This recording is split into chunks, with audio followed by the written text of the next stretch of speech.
Ciao a tutti. Hello everyone and welcome to the fourth lesson of my channel.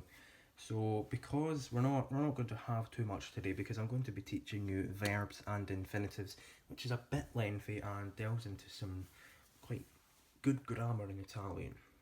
So we're going to look at some basic vocab as well, and I'm going to teach you how to direct someone to their destination. So take the first left, take the first right, and the basic vocab is just going to cover places like the shops, the cathedral, the swimming pool, or the park. So let's get started and delve right into the grammar, verbs and infinitives. Right, let's look at some verbs. So a verb is an action, something that we would do. So doing is a verb. So just now I'm talking to you, so talking is a verb. I'm teaching you Italian, teaching is a verb. And I'm helping you, helping is also a verb. So without verbs we wouldn't be able to talk and we wouldn't be able to tell them what we were doing. See, I can't use a sentence without a verb. So all verbs, they're the same throughout every language. We just say them and write them differently. The definition stays the same, but all verbs have this same base, like an infinitive. The infinitive is something that all the conjugations grow out of, like here in my crude analogy with all the little leaves and the tree. But let's focus on the infinitive just for now. So what an infinitive's definition is: to do the verb. So if we look at essere, which popped up in lesson 1, hopefully you have it in your little notebook, and that meant to be. I never told you how we got to the definition of essere as to be, but now I'm going to tell you. So the esse, that means be, and the ending here, ere, I've underlined them, it just makes it an infinitive, which is to do the verb, and the verb is be, so that makes it to be. Now, these endings, you only get 3. You get are, ire, and ere. Ere, are, ire, all 3. You just have to add just the front, and then that's the infinitive. So it's the same, nothing changes just because the letters are different.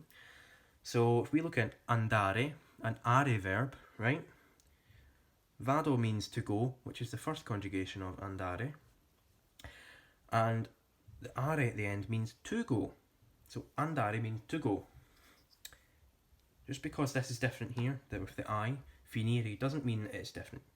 So finisco is the present tense for finish, and finire, the ire at the end, means to finish. So that was a bit technical right there, so why don't we just look at conjugations. What are conjugations? A big fancy word that most of us probably don't know.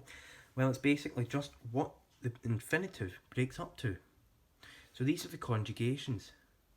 Sono, sei, siamo, siete, sono. This is a regular verb, one of your closest friends, as they're one of the easiest verbs to handle. I've drawn a little tree, as I said, with the crude analogy. So there is essere, the strong base of the verb, the infinitive, and this infinitive grows out into many different conjugations for each person.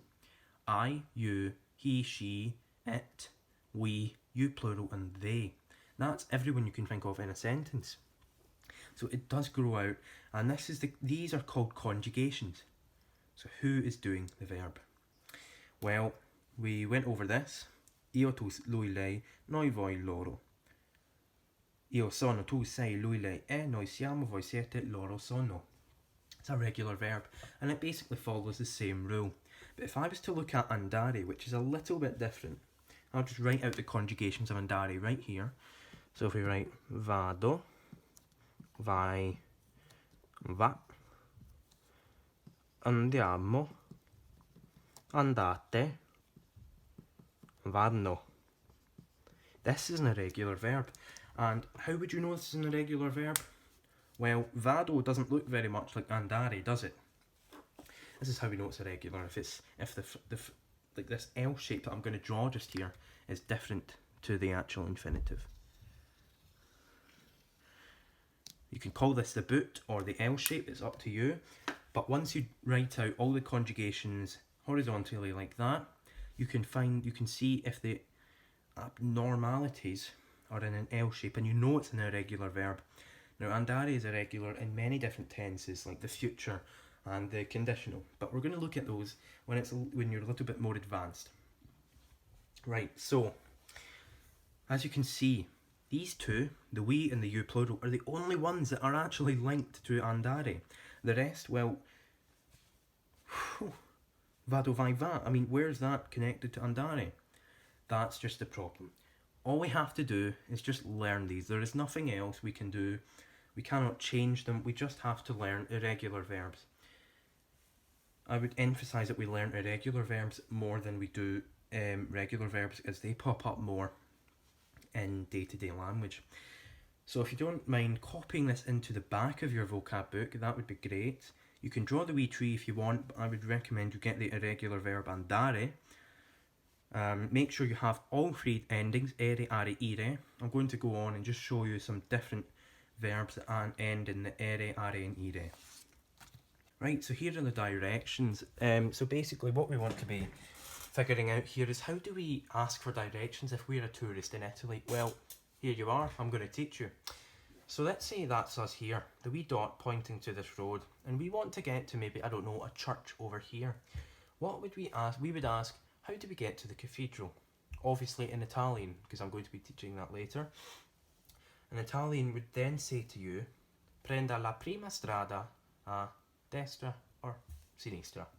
Let's just go over what these two mean. So sinistra is left, sinistra, left, and destra is right. A way that I remember learning this is that sinistra is what they used to call people that were left-handed. They called them sinister. Sinistra is left-handed. And people that were right-handed were apparently people of God. So destra, deo be in Latin. So destra is right and sinistra is left. So let's just remember that, okay? So let's say we're here, we want to get to a church here. An Italian would tell us, prenda la prima strada a destra. Take the first road on the right. Now we encountered this verb not that long ago, just a few minutes ago. And it was prendere. Again, this a, okay? This a is just the formal way of saying the verb. I'll teach that in a later video, but just now we need to focus on directions. So there's take the first road. So there's the first road. We can see it here. And there's, so prenda la seconda strada is the second road here. Seconda strada. And the third road is here. Prenda la terza strada. Why don't you copy this into the back of your notebook, just to make sure you have it there, just in case you're going abroad. Now, if we were to say, how do we keep going straight? It would say, vada sempre diritto. Go always direct. Go forward. Keep going forward. Keep going the way you are going. And if somebody told us that we had to go back, they would say, vada indietro. Go backwards. Go the opposite way. So let's say there's a shop over here that we want to get to. Here's the shop, right? That's where we want to go. What would an Italian say to us that we had to do? Well, vada sempre diritto. Keep going straight up to here. And prenda la terza strada a sinistra. Take the third road on your left.